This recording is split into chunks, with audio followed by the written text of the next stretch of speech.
Thank you and good morning, Madam Chair, Mr. Chair, members of the committee. I'm Dr. Matthew McMahon. I have a PhD in physics from Vanderbilt University. My wife, Carissa, graduated summa cum laude from Drew University with honors and has homeschooled all 5 of our children. Our oldest is an honors student at CCSU in the education program. We live in New Britain, and we oppose Raised Bill 5468. I want to focus on certain claims made by CRHE.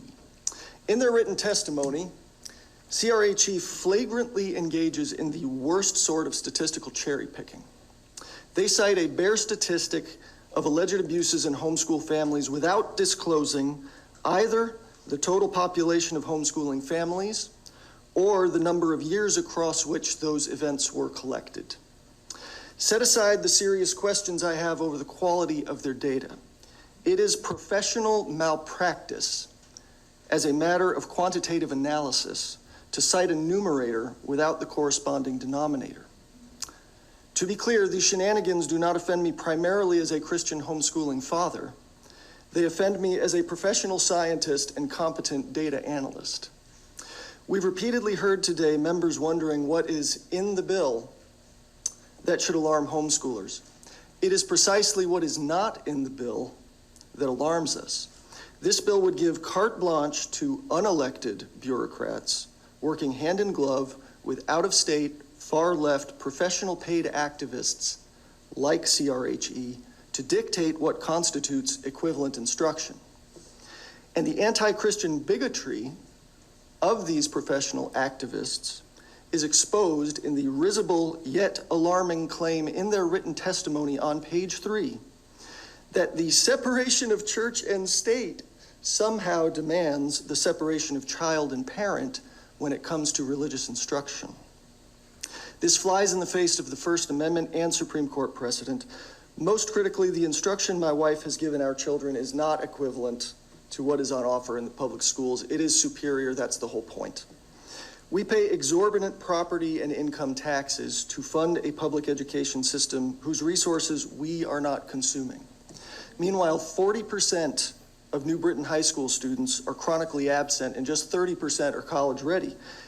$18,000 per kid per year. Forcing my wife to go hat in hand for curriculum approval to a school system with such pathetically anemic results recalls the famous biblical analogy of straining out gnats while swallowing camels. This bill infringes on educational freedom, violates the Constitution and federal law in summary, and puts truly vulnerable children at greater risk. I urge this committee to reject it. Please ask me about Richard Feynman, and I thank you. Thank you, and thank you for your testimony. Any questions? Representative Zilkis. Thank you, Mr. Chair.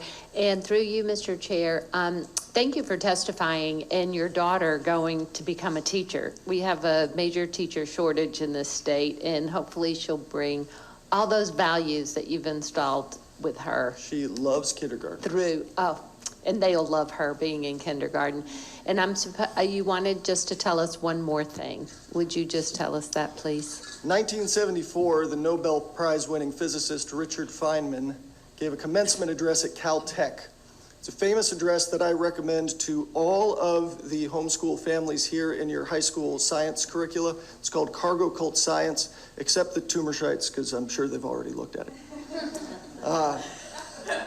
In that address, the point that Dr. Feynman made was that scientists, when they are speaking to lay people, and particularly to decision makers in government, have an ethical responsibility to bend over backwards to show how maybe they're wrong.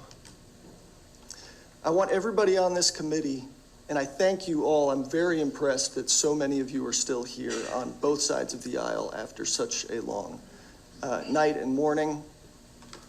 The silent applause is for you all. I want you to consider whether the testimony you heard from the CRHE representatives earlier today represents that kind of epistemic humility that scientists are supposed to exhibit in their professional capacities. Thank you. Thank you. Thank you.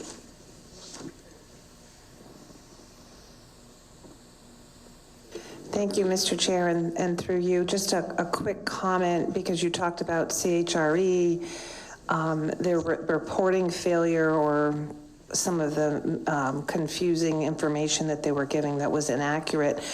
From what I understand, and I could be wrong, they were the only people, the homeschoolers at the table with regard to the development of this bill, as I understand it. So you can see kind of where it's coming from. Don't know that for a fact, but I've been told that by several people. But thank you. Thank you again. Thank you. All right, next up, we have 218.